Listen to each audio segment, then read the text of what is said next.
સમજીએ અને મારી ગેરંટી છે કે આ કદાચ 25,000 રૂપિયાની ફીસ ભરીને તમે જાશો ને તો પણ આ રીતે આ ચેપ્ટર તમને સમજવામાં નહીં આવે. મને 2 મિનિટ આપજો, જો તમને મજા આવે તો બરાબર છે, મજા આવે તો જ હા હો મિત્રો. જુઓ હવે આ ચેપ્ટરને સમજવા માટે છે ને પહેલાં હું એક તમને સરસ મજાની વાત કરું કે ભાઈ હાઇડ્રોજન જે છે ને 118 તત્વોમાંનો સૌથી લાડકો પહેલા નંબરે બેસે.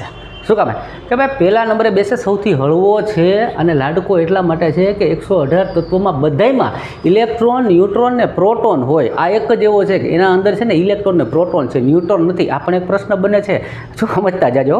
હવે એવો હાઇડ્રોજન અને એ પાછો ઘરની બહાર નીકળે બરાબર છે તો એને કેટલી હવા હોય. હવે એ હાઇડ્રોજન જે છે એ પાછો એમ કહેવાય કે ભાઈ આમ ચશ્મા બસમાં પહેરી આવી રીતે આમ અક્ષય કુમારની જેમ સીન નાખતો આટા મારતો ગામમાં ગયો અને એ છે ને હાલ્યો જતો તો એક ઘરની પાસે ઉભો રહ્યો. ઘરની અંદર છે ને એક બારી ખુલ્લી હતી, જ્યાં બારી એણે નજર નાખીને ત્યાં આમ જો આમી ઓક્સિજન છે ને એ આમ સરસ મજાની ટકાટક તૈયાર થઈને બેઠી હતી. અને એમ કહેવાય કે બેયની વચ્ચે 180 અંશના ખૂણે આમ એક ધારી એક છે ને એક આમ રેખા કાલ્પનિક બની ગઈ અને બેયના દિલ છે ને એ ટકરાઈ ગયા, આંખોથી આંખી મળી ગઈ અને હાઇડ્રોજન ને ઓક્સિજનની હારે છે ને પ્રેમ થઈ ગયો.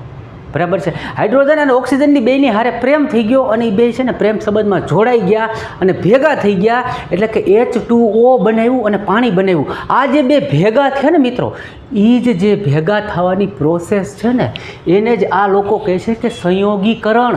બે વસ્તુઓ ભેગી થવી પ્રક્રિયા થઈ. તો પાછા વિજ્ઞાનવાળા પૂછે બરાબર, ઓપ્શન આપીને તમને પ્રશ્ન પૂછે કે રાસાયણિક પ્રક્રિયા કહેવાય કોને, તો કોને કેવી? તો એના માટે મેં અહીંયા લખ્યું છે, જુઓ મિત્રો, કે રાસાયણિક પ્રક્રિયાઓ ક્યારે થઈ એવું તમે કહી શકો તો કે એક તો કોઈ પણ વસ્તુ જે છે પદાર્થ છે એની અવસ્થામાં ફેરફાર થાય. શેમાં ફેરફાર થાય? એની અવસ્થામાં ફેરફાર થાય. ઘન હોય તો પાણી બની જાય, પાણી હોય તો વરાળ બની જાય, બાષ્પ બનીને ગેસ બનીને ઉડી જાય, અથવા તો એનો રંગ બદલે, રંગમાં પરિવર્તન થાય તો પણ તમે એને રાસાયણિક પ્રક્રિયાઓ થઈ કહી શકો.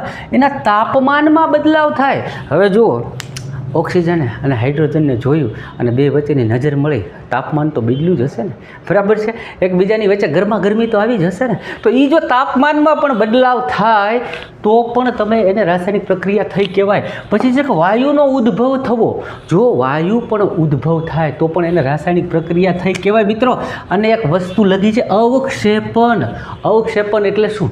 તો કે જ્યારે તમે કોઈ એક ઘોળ બનાવ્યું, કોઈ વસ્તુ નાખી અને પાણી બનાવ્યું છે, એને ગરમ કરો, કોઈ પ્રોસેસ કરો છો, ત્યારે એની અંદર નાના કણ, જે ક્ષાર જેવા કણ ગણી શકો તમે, નીચે પડ્યા રહે તળિયા, જે ઓગળે નહીં કે કાંઈ ઉડે નહીં, આવી જે વસ્તુઓ પડી રહે ને અવક્ષેપણો કહેવાય.